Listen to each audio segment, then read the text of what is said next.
Good morning dear student. तो अपने term 2 के इम्पोर्टेंट क्वेश्चन की बात चल रही है। तो आज उसी सीरीज़ में हमने प्रीवियस वीडियो में unit second word of living को हम लेके चले थे, जिसमें 2 चैप्टर आपके 13 मार्क्स के आते हैं। ये how do organism reproduce and heredity and evolution. Previous video में हमने चैप्टर 8 की बात की थी कि यहाँ से कौन कौन से क्वेश्चन हैं वो एग्ज़ाम में आने वाले हैं। आज हम बात करेंगे चैप्टर 9 की हेरिडिटी एंड इवोल्यूशन, जो वेरी वेरी इंपॉर्टेंट चैप्टर है। यहाँ पे हम बात करें तो बच्चों इस चैप्टर के जो टॉपिक हैं जो आपके इस साल हैं वो है heredity, Mendel contribution, laws of for inheritance of traits, sex determination और इवोल्यूशन का जो टॉपिक है वो इस बार आपका हटा दिया गया है। तो हम इन टॉपिक्स की बात करेंगे। तो ज़्यादा हम लंबा न करते हुए वीडियो को स्टार्ट करते हैं। सबसे पहला क्वेश्चन जो यहाँ से बहुत बार पूछा गया है, name the plant Mendel used for his experiment. तो आप सभी को पता है कौन सा प्लांट था, पी प्लांट, और इसका बोटनिकल नेम भी प्री बोर्ड में पूछा गया है। तो इसका बोटनिकल नेम होता है बच्चों Pisum sativum, Pisum sativum. Next question इसी में पूछा है, what type of progeny was obtained by Mendel in F1 and F2 generation when he crossed the tall and short plants. Write the ratio he obtained in F2 generation plant. तो बच्चों सबसे पहले आप question को समझिए। Question में ये पूछा गया है कि मेंडल ने जो प्लांट लिया था पी प्लांट, उसमें उन्होंने कौन सी प्रोजेनी का यूज किया था। और F2 जनरेशन में प्लांट, आपको पता है कि मेंडल ने जो एक्सपेरिमेंट किया उसमें 2 जनरेशन उन्होंने ऑब्टेंड की थी, F1 एंड F2। और जो आपका इसमें रेशियो आया था वो आया था मोनो हाइब्रिड क्रॉस के लिए 3:1 एंड डाई हाइब्रिड क्रॉस के लिए 9:3:1। तो आप इसका सिंपल सा आंसर लिख सकते हैं that Mendel used P plant for his experiment. और इसका बोटनिकल नेम भी मैंने आपको बता दिया, जो आप ध्यान रखें, पाइसम सेटाइवम, इम्पोर्टेंट है। When Mendel performed a cross between tall plant and dwarf plant, he found that all the plants in F1 generation are tall. In F2 generation, 75% of plants were tall, while 25% of plants were dwarf. The ratio obtained in F2 generation is 3:1. तो बच्चों ये आपको clearly पता होगा कि mono hybrid cross में Mendel ने 2 plant लिए थे, टोल एंड ड्वार्फ। पहले उनका क्रॉस करवाया गया, क्रॉस पोलिनेशन, जिससे सभी टोल प्लांट प्राप्त हुए। उसके बाद में उसका सेल्फ पोलिनेशन करवाया गया, जिससे सारे ड्वार्फ प्लांट प्राप्त हुए। नेक्स्ट है बच्चों आपका question number 2, list 2 differences between acquire trait and inheriteds by giving example of each. 2 type के ट्रेट्स होते हैं, एक होता है एक्वायर ट्रेट्स और एक होता है इनहेरिटेड ट्रेट्स। इनमें आपको डिफरेंस देने और एग्जाम्पल देना है। वेरी वेरी इंपॉर्टेंट क्वेश्चन, बहुत बार एग्जाम में पूछा गया है। प्रीवियस बोर्ड के क्वेश्चन पेपर भी मैं अभी आपके जैसे ही ये चैप्टर की सीरीज़ ख़त्म हो जाएगी, मैं प्री बोर्ड और प्रीवियस बोर्ड के एग्ज़ाम पेपर डालूंगा, तो उसमें भी आप इस क्वेश्चन को देखोगे कि ये क्वेश्चन बार बार रिपीट हुआ है। तो हम आंसर करते हैं। तो बच्चों आपको पता है जो एक्वायर्ड ट्रेट्स होते हैं, these are somatic variation. Somatic का मतलब होता है कि ऐसे वेरिएशंस होते हैं जो हम एटमॉस्फेयर से एक्वायर करते हैं और जो इनहेरिटेड नहीं होते, यानी कि पेरेंट्स से ऑफस्प्रिंग में नहीं जाते। These are genetic variations. Genetic मतलब जो जीन को इफेक्ट करते हैं, जो इनहेरिटेंस होते हैं, जो एक जनरेशन से दूसरे जनरेशन में जाते हैं। Acquired traits develop due to the effect of environmental factors, use and disuse of organs and special efforts. यानी एक्वायर्ड ट्रेट्स हैं वो इन्वायरमेंटल प्रोसेस से डेवलप हो सकते हैं। इसके अलावा और क्या रीज़न हो सकता है कि जैसे किसी ऑर्गन का यूज हम ज़्यादा ना करें, जैसे बंदर से इवोल्यूशन होके मंकी से इंसान बना तो उन्होंने पूंछ का यूज नहीं किया, तो अभी जो टेल है वो हमारे एक्वायर्ड ट्रेट्स था जो कि धीरे धीरे गायब हो गया। तो वो अपना क्या होता है, inheriteds develop due to reshuffling of genetic materials and mutation. जैसे कि एक्वायर्ड ट्रेट में आप क्या एग्जाम्पल दे सकते हो? फॉर एग्जाम्पल आपकी स्मरण शक्ति है, माइंड है, दिमाग है। ज़रूरी नहीं है कि एक आइंस्टीन का बेटा आइंस्टीन ही बने, क्योंकि वो एक्वायर्ड ट्रेट्स था आइंस्टीन का। इनहेरिटेड्स में आप कह सकते हो जैसे आई का कलर है, स्किन का कलर है, ये इनहेरिटेड ट्रेट्स हैं। नेक्स्ट क्वेश्चन चलते हैं बच्चों क्वेश्चन नंबर 3 पे। A Mendelian experiment consist of breeding pea plants bearing violet flowers with pea plants bearing white flowers. What will be the result in F1 progeny? तो आपको एक simple सा दिया है बच्चों कि पी प्लांट में अगर दो टाइप के करेक्टर ली जाएं, जैसे उनके जो फ्लावर का कलर है वो वायलेट है और फ्लावर वाइट है, तो कैसे F1 F2 जनरेशन होगी? तो ये आप लोगों को पता ही है कि ये मेंडल ने मोनो हाइब्रिड क्रॉस पे दिया है कि जैसे हम वॉयलेट फ्लावर लेते हैं, वाइट फ्लावर, जब इनका क्रॉस पोलिनेशन करवाएंगे तो सारे के सारे कैसे होंगे? वॉयलेट फ्लावर होंगे 100%। और फिर इनमें हम क्या करवाएंगे? इनका बच्चों सेल्फ पोलिनेशन करवाएंगे, तो हमारा जो रेशियो आएगा, जीनोटाइप रेशियो और फिनोटाइप रेशियो, दो टाइप के रेशियो हैं।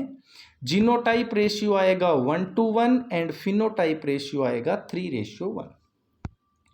चलते हैं बच्चों नेक्स्ट क्वेश्चन पे, question number 4। How did Mendel explain that it is possible that A trait in inherited but not एक्सप्रेड in an organism?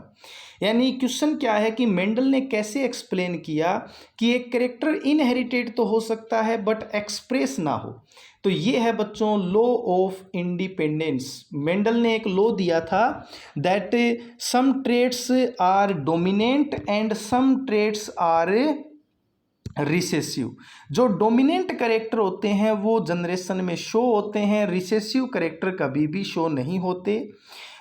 Dominant character हैं वो रिसेसिव करेक्टर उसके साथ में मिलते हैं लेकिन फिर भी वो अपना प्रभाव नहीं दिखा पाते। तो ये सिंपल सा इसका आंसर है।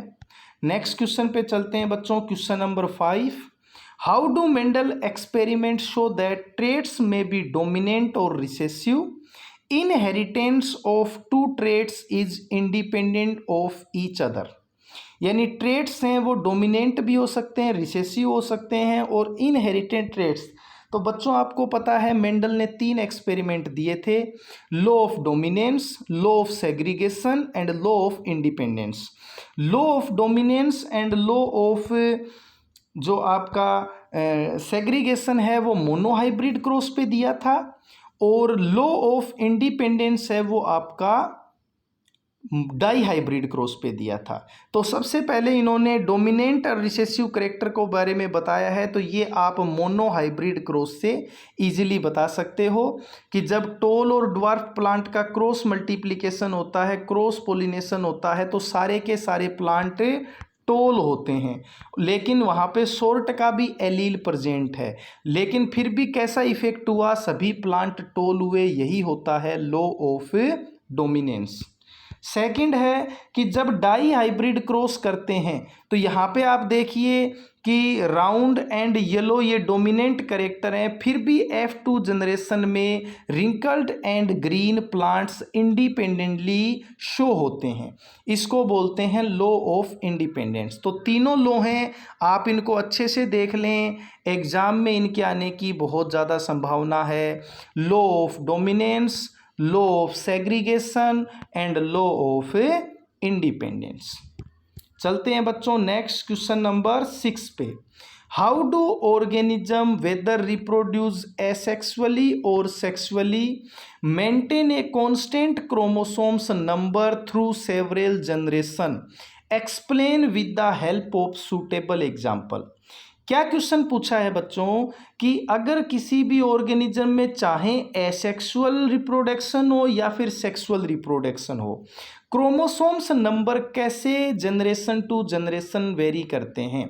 तो बच्चों आपको पता है कि जब भी एसेक्सुअल रिप्रोडक्शन होता है तो वहाँ पे माइटोसिस डिवीजन होता है। माइटोसिस डिवीजन में जितने भी क्रोमोसोम्स होते हैं ऑफस्प्रिंग में उतने क्रोमोसोम्स ही जाते हैं। जबकि सेक्सुअल में क्या होता है, मियोसिस होता है, तो वहाँ पे क्या होगा कि हाफ क्रोमोसोम्स आते हैं।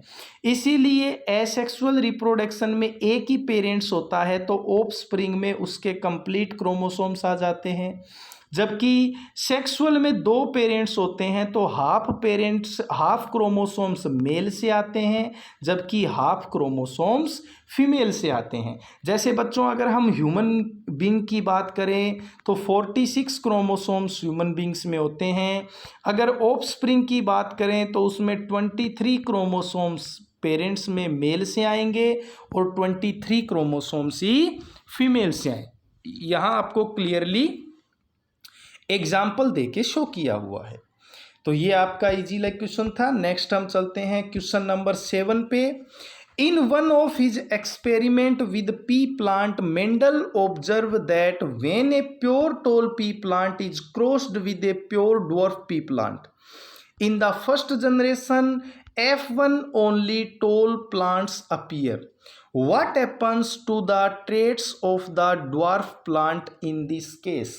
तो सिंपल सा क्वेश्चन है बच्चों, अगर आप इस क्वेश्चन को ध्यान से पढ़ेंगे कि मेंडल ने क्या किया था, टोल और ड्वार्फ प्लांट लिए थे और जो F1 जनरेशन है उसमें केवल टोल प्लांट मिले, तो ड्वार्फ प्लांट का क्या हुआ। तो बच्चों आपको पता है कि dwarf character is a recessive character and told character is a dominant character. तो टोल करेक्टर डोमिनेंट था, उसने अपना डोमिनेंस दिखाया, और ड्वार्फ का क्या हुआ, वो रिसेसिव करेक्टर था, इसलिए उसने अपना प्रभाव नहीं दिखाया। क्वेश्चन नंबर 8 है, when the F1 generation plant were self fertilize, he observed that in the plants of second generation F2 both plants and dwarf plants were present. Why it happened? तो आपको पता है बच्चों यहाँ पे लॉ ऑफ सेग्रीगेशन फॉलो होता है कि जब F1 जनरेशन में सेल्फ पोलिनेशन करवाया गया तो टोल एंड पी जो आपके डोर्फ पी प्लांट हैं वो दोनों अलग अलग हो जाते हैं।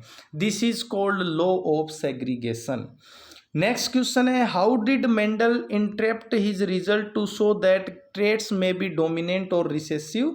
तो इसमें आप मोनो हाइब्रिड क्रॉस, ये उसी टाइप का क्वेश्चन है, थोड़ा सा इसकी लैंग्वेज घुमा के दी है, तो आप इसका इजीली आंसर दे सकते हो।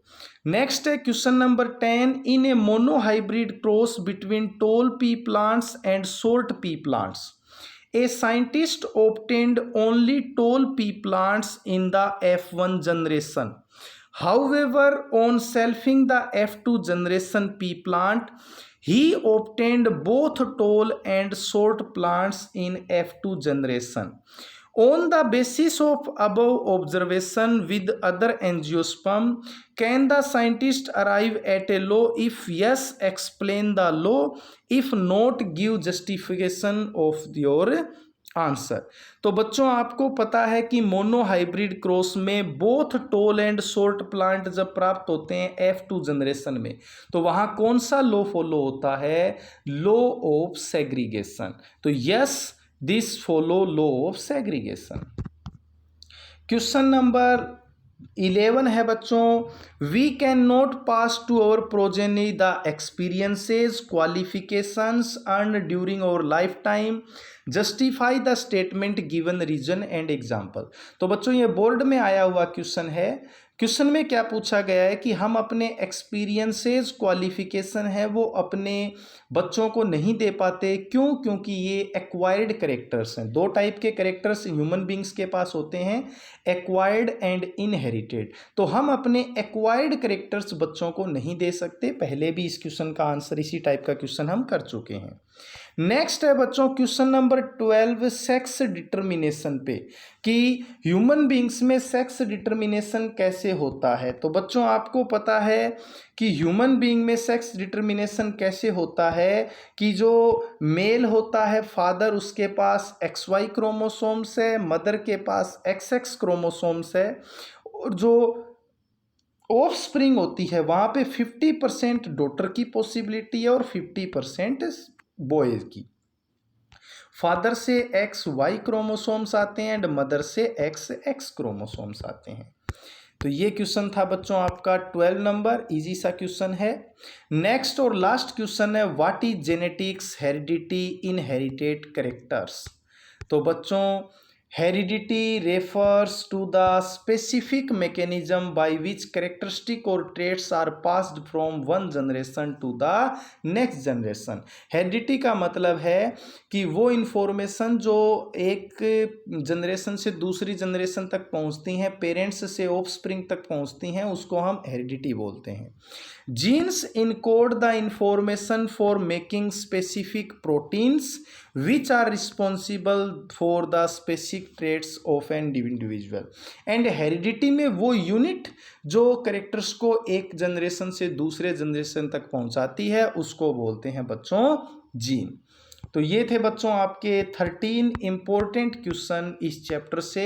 अगर आपको किसी भी क्वेश्चन में कोई प्रॉब्लम हो, आंसर नहीं आ रहा हो, समझ नहीं आया हो, तो आप कमेंट बॉक्स में पूछिए, आपको उसका आंसर मिल जाएगा।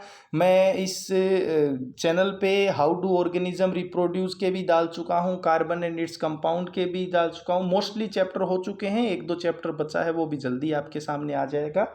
तो आप अपनी तैयारी चेक कीजिए। जल्द ही हम इस पे प्री बोर्ड और बोर्ड के प्रीवियस एग्ज़ाम पेपर भी लेके आएंगे, जिससे आप अपनी तैयारी चेक कर सकें और टर्म 2 में 100% सक्सेस प्राप्त कर सकें।